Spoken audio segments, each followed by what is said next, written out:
Tyś jest dziewicą i matką zarazem.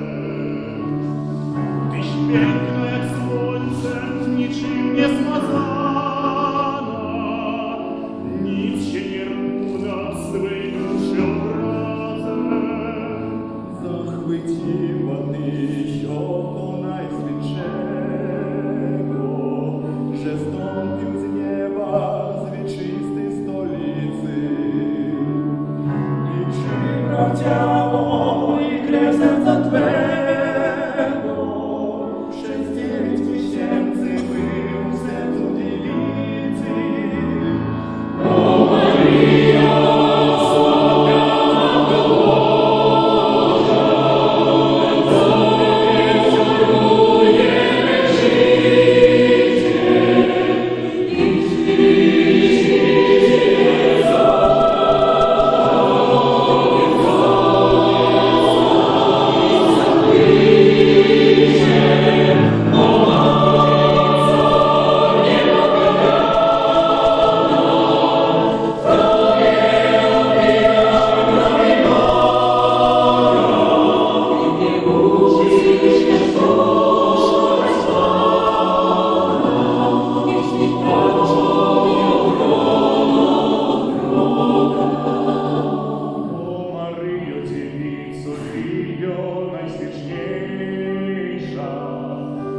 serce było pierwszym mieszkaniem Jezusa.